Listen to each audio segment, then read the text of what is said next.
heart attack. Just take a breather. Don't have a heart attack, please.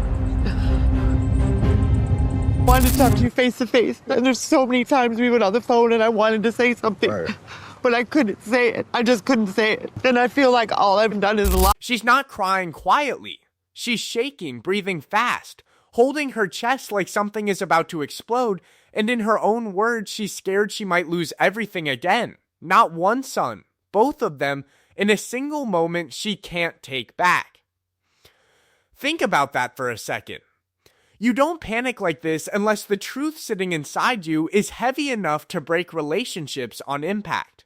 And right now, Kim knows exactly what she's about to say, and she's terrified of what happens after.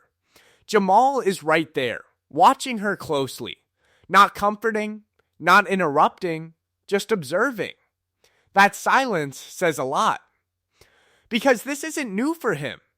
He already found out the hard way that his mom is capable of hiding big things. And now he's stuck in this weird position where he wants honesty, but at the same time, he knows honesty from her comes with damage.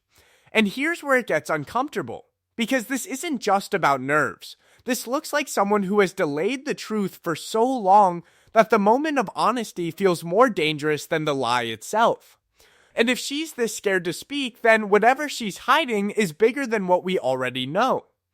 Now let's not forget, this is the same situation where things already went off track before.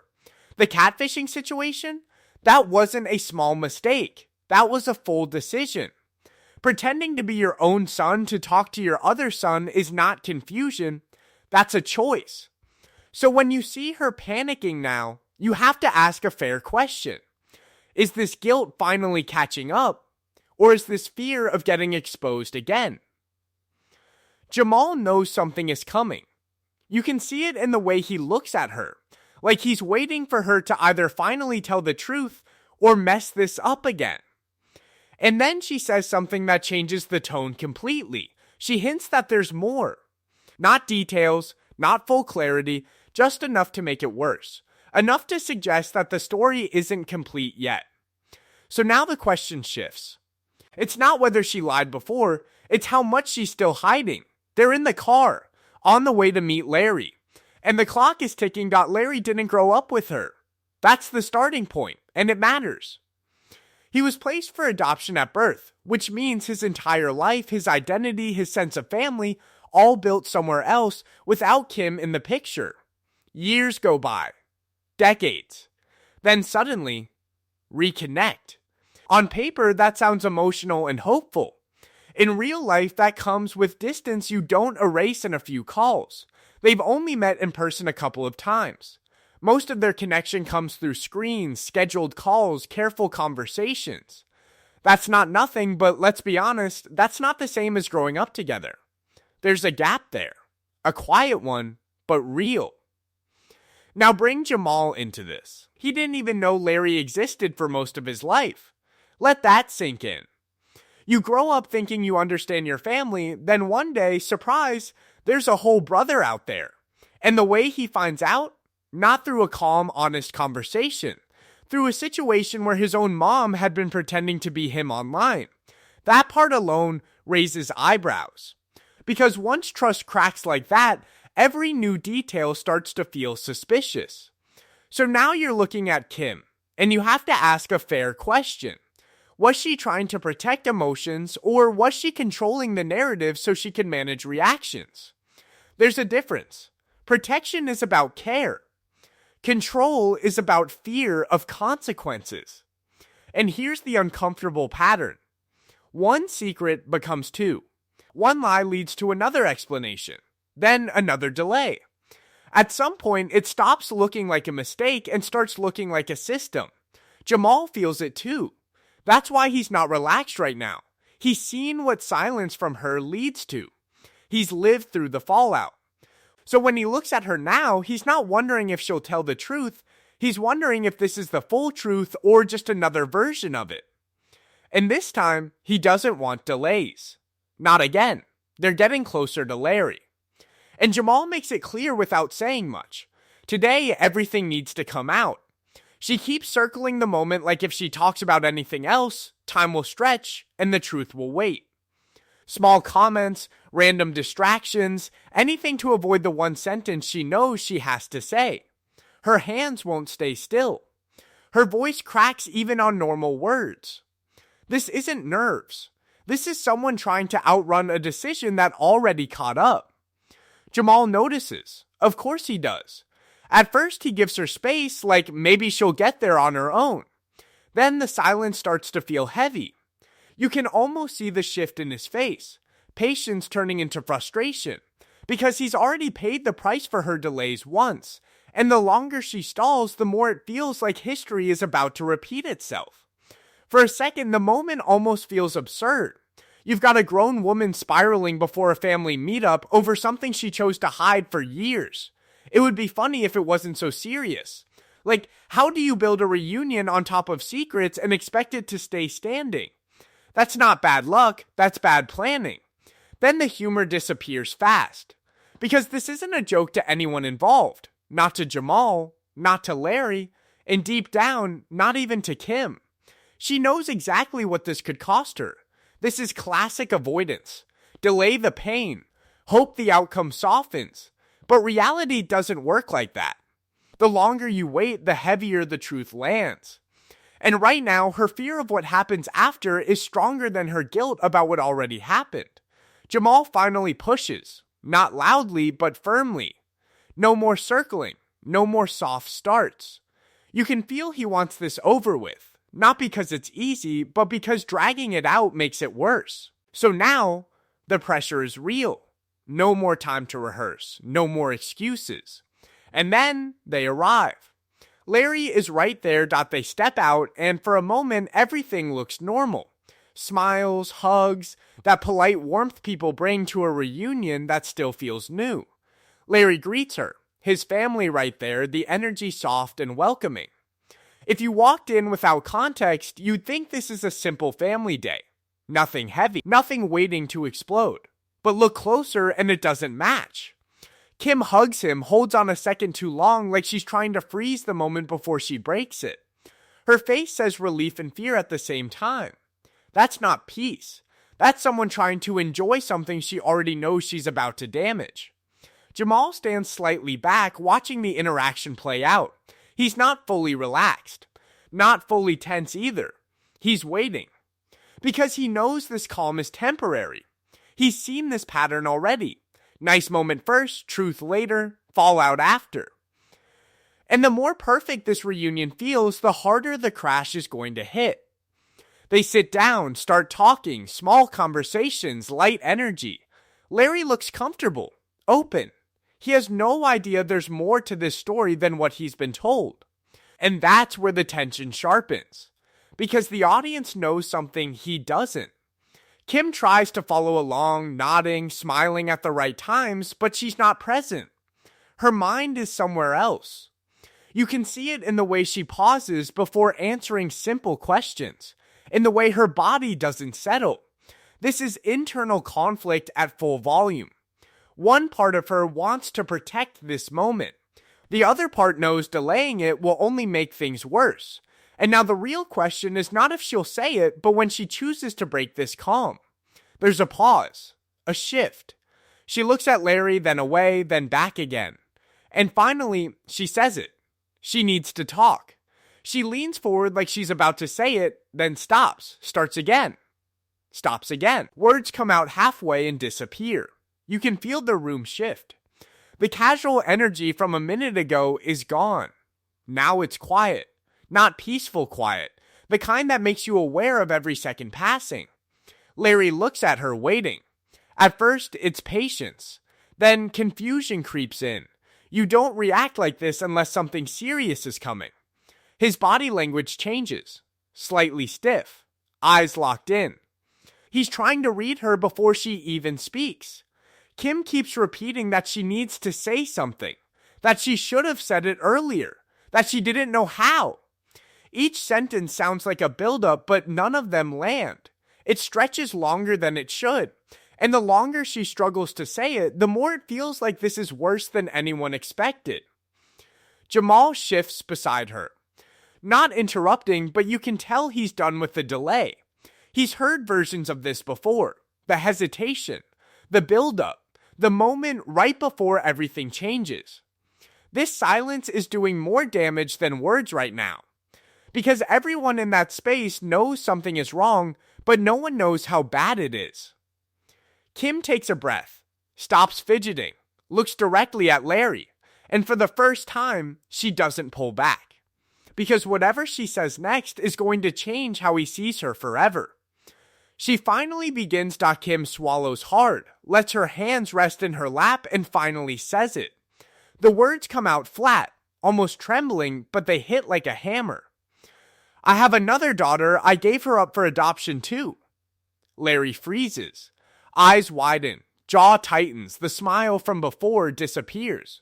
There's no reaction yet, just a pause that stretches long enough to make every second feel like a minute. He's processing, trying to reconcile the mom he knows with the secrets she's carried for decades. The room feels heavier instantly. Jamal shifts slightly, watching the tension ripple through his brother. No one interrupts, because at this moment any sound might shatter the fragile grip Larry has on composure. Kim doesn't rush to explain. She lets the silence hold the weight of her confession. She doesn't justify, she doesn't plead. She just waits, raw and exposed, the truth finally out. And in that pause, the question hangs, how does someone process a sibling they never knew existed?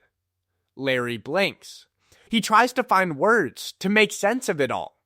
Another sister? He whispers, voice tight.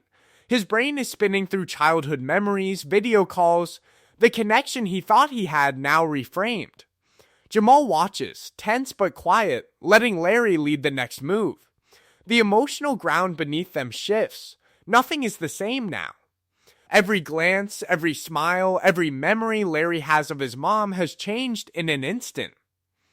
Questions start forming in Larry's mind, unspoken but loud. Who is she? Why didn't you tell me? What else are you hiding? Kim braces herself. Whatever comes next, there's no turning back. Kim's hands are trembling, her eyes fixed somewhere past the table as if looking for courage in the air itself. She inhales, lets it out slowly, and then blurts the words in a quiet, brittle voice. I have another daughter. I gave her up for adoption too. Larry stops mid-motion, his body stiffening.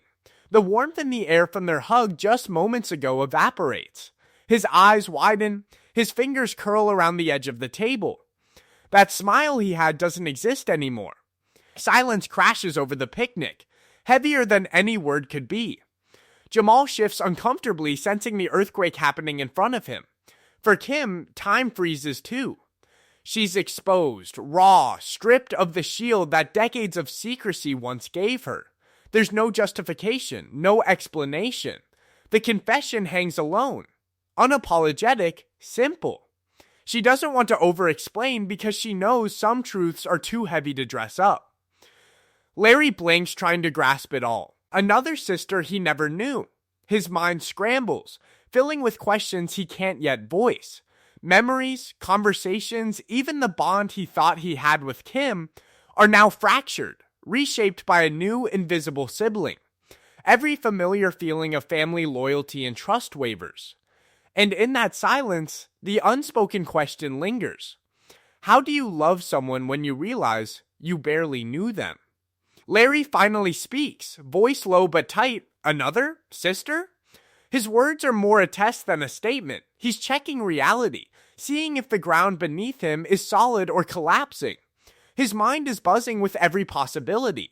Who is she? Why didn't I know? What else has been hidden? Jamal leans back slightly, letting Larry take the lead, understanding the gravity of this moment. Kim's heart pounds, bracing for the fallout, knowing nothing can erase what has just been said. Every glance, every memory, every bond is now shadowed by this new revelation. Larry swallows hard, eyes darting between Kim and Jamal. I need to know everything, he whispers. The questions start forming, jagged and raw, breaking the fragile calm. And with that, the real reckoning begins. Larry leans forward, his voice tight, trying to make sense of the storm crashing around him. "Mom, why didn't you tell me about her sooner? Why keep hiding this?" His words are measured but heavy, every syllable loaded with confusion and hurt. Kim swallows hard, feeling the weight of decades pressing down, and begins to explain, her voice trembling. "After your father left me, again I was scared. I didn't know how to do it alone. I thought I could protect you. Protect all of you." The words barely land before Larry's eyes narrow, searching for cracks, for excuses. "So this pattern, it happened again?" he asks, almost whispering. Kim nods, the admission bitter on her tongue. "I know it looks like I failed again. I know it hurts, and I hate that I kept secrets. I wanted to be better, but fear kept me silent." Jamal shifts beside them, sensing the moral tension in the air. The viewer can't help but wrestle with the same questions. Is Kim a victim of circumstance, or is this repeated avoidance? Did her love justify the deception, or was it self-serving protection that backfired? Larry exhales, shaking his head slightly, processing a lifetime compressed into a few sentences. I don't know what to feel. Part of me gets it, part of me can't. This isn't just about a daughter. It's about trust. It's about knowing if what you say is the full truth." Kim reaches out, desperate for connection, while Larry's gaze softens just slightly, the emotional scales tipping. The room is heavy with unspoken judgments, questions, and fragile hope. Can decades of secrecy ever find forgiveness, or has the damage already set the tone for the rest of their lives? Larry takes a deep breath, his shoulders loosening slightly, and instead of lashing out, he offers a quiet nod. "Mom, I'm not going to hate you," he says, his voice soft but firm, the kind of calm no one saw coming. The tension that had been coiling in the room for weeks seems to loosen just a fraction, and Kim blinks, almost in disbelief, her chest tight with relief she didn't know she could feel. Beside her, Larry's young son hesitates for a moment, then leans forward and wraps his small arms around Kim. It's awkward, tentative, but sincere, a little bridge of comfort in the middle of a storm. Kim feels it instantly, a warm weight pressing against the guilt she's carried for decades. She closes her eyes for a second, letting the moment settle, almost afraid it might vanish if she lets herself breathe too deeply. The audience senses the shock here. Larry's reaction defies expectation. No anger, no dramatic confrontation, just understanding, or at least a willingness to start processing. The room hums with fragile connection, a quiet tension shifting toward relief, but questions linger. Is this compassion a momentary wave or the start of genuine forgiveness? Could the underlying hurt still ripple back at any moment? Kim swallows, her hands trembling slightly, and allows herself a small, grateful smile. The relief is real, but cautious. She can feel the fragility of this peace, aware that decades of secrets don't vanish in a single conversation. Can decades of hidden truths ever truly heal? Or is this just the calm before another storm? For now, though, Kim lets herself lean into it, the weight of guilt easing, if only slightly. The unexpected twist of kindness from Larry and the innocent comfort from his child opens a new, delicate path forward. She feels the first sparks of hope in years, even as the shadow of unanswered questions quietly lingers. Jamal sits back, rubbing his face, his eyes tired but thoughtful. The weight of everything still hangs in the air. He's relieved the immediate storm with Larry past without disaster, but he knows healing won't be instant. He watches Kim, her shoulders still stiff, a mix of relief and lingering fear etched into every movement. They've made it through one emotional gauntlet, but the foundation beneath them feels fragile, uneven. Trust isn't rebuilt with a single conversation. The family tries to carry on with small, careful gestures. They laugh a little at Larry's son's jokes, share bites of food, but the silence creeps in when no one speaks. Every glance at Kim carries the memory of what's been hidden for decades. Jamal's mind keeps circling back. How much did her past choices shape the present? How fragile is this tentative bond if another truth emerges? And then there's the shadow that hasn't been touched, the daughter Kim gave up, the missing piece of the story that no one knows. The questions multiply like whispers in the room. Will she be angry? Will she even want to know her family now? Will Larry feel betrayed again when he meets her? How do you brace for someone who could rewrite everything you just started to rebuild? Kim can feel it too. The relief she felt moments ago is tempered by an ache of anticipation and uncertainty. The daughter represents the unfinished story, the loose thread that could unravel everything. She knows she has to try, even if the outcome is unpredictable. Every step toward finding her feels heavy, weighted with hope and fear in equal measure. As they settle into an uneasy rhythm, Kim glances at Jamal and Larry, her resolve firming. She has faced one truth. Now she must face the next, the one that could reshape every connection she's fought to repair. The search for her daughter begins, and with it, the real test of honesty, courage, and the fragile hope of rebuilding what was lost. Kim sits quietly, thinking about the daughter she's never met. Every plan to reach out is tangled with fear. What if the reunion goes wrong? What if years of distance built walls too high to climb? She knows the truth has power, but it carries risk too. One wrong word, one misstep, and the fragile bond she rebuilt with Larry and Jamal could crumble again. Love and honesty have been tested before, and she's painfully aware that good intentions don't erase past mistakes. Every choice she makes now could open old wounds or create new ones. The family has tasted relief, but the unknown looms larger than any sense of closure. She can feel the tension tightening, even in small moments of calm. Secrets don't vanish. They wait, silently, until someone is ready to face them. Jamal watches her, understanding the stakes, but uncertain how this next chapter will unfold. Larry has shown compassion, but even his patience isn't infinite. Each step toward finding the daughter is a gamble, and everyone knows the outcome is uncertain. Kim's determination is fierce, but the risk is real. One encounter, one reaction, could either heal decades of pain or deepen the wounds she's barely begun to mend. Love, forgiveness, and truth collide in ways that are unpredictable, and she has to navigate all of it with care. The story isn't over. The daughter's existence is a thread that could unravel or strengthen the family's bonds. What will happen when she finally enters the picture? The answer is waiting, and no one knows what it will bring.